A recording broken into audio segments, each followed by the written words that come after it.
Hi, and welcome to another episode of Rob's Triathlon Tips for Beginners. This video will cover some basic rules of swimming in a triathlon. So let's dive into it, to say a pun.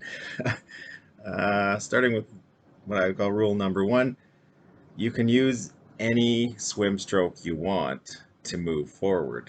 So for people that are looking to do their first triathlon and are going to do a try and only have to do about 300 meters, that may be good information to know. You can do freestyle, which most people do because it's the fastest stroke. But you can also do breaststroke. You can backstroke. You can side stroke. You can doggy paddle. You can even butterfly if you want to get really tired quickly. so, so that kind of is like a weight off of people's shoulders potentially for their first try a triathlon.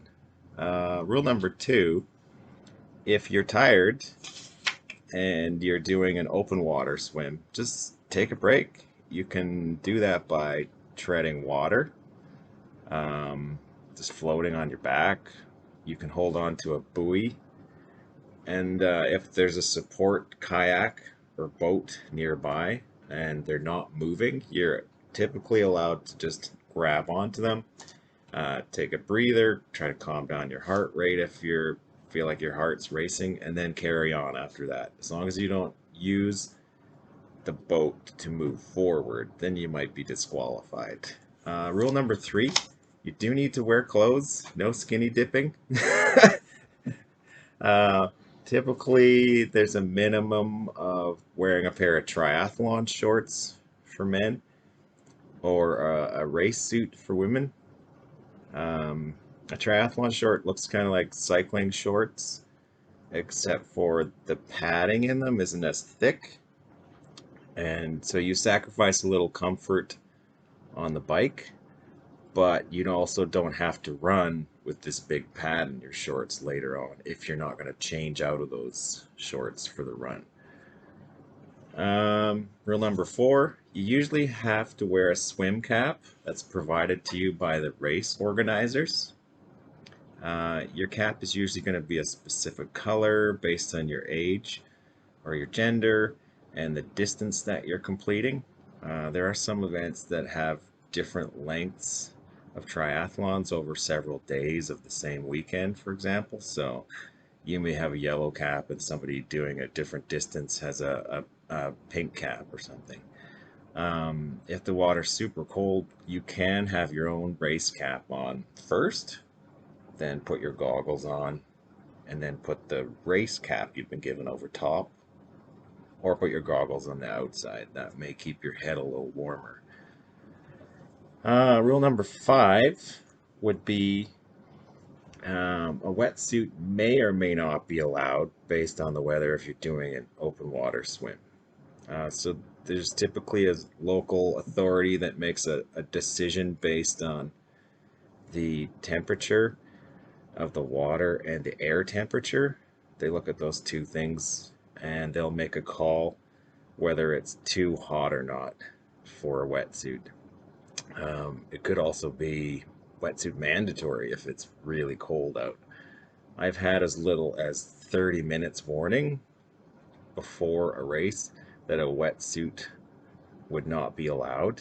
So I had to race in my triathlon shorts with no top on, which was unexpected and kind of cold. If you do know ahead of time that wetsuits won't be allowed for safety reasons, you could wear what's called a swim skin over top of your triathlon shorts or your triathlon race suit. And I'll put a picture of that in here.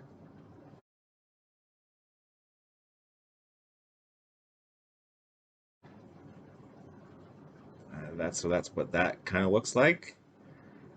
They may make you a little bit more streamlined in the water, but swim skins don't really give you extra buoyancy like a wetsuit does. Um, you can take those off before the bike portion of a race. So you would put your triathlon shorts underneath and then peel off your wet skin. and they come with either sort of a tank top style top or short sleeves. And a sixth rule that I can think of is that you're not allowed to use training tools in a triathlon. So you're not allowed to wear fins or have a pull buoy between your legs to help your legs float. That'll make you more efficient in the water, and that's kind of cheating. You're not allowed to wear your hand paddles. You're not allowed to wear a snorkel. And unless the water is super cold, like some races in, say, Scandinavia, neoprene gloves and boots and thermal caps are not allowed. So I hope this video was helpful for you. And if it was, please give it a like, subscribe to my channel, and share the video with people that may also benefit from it. Thank you.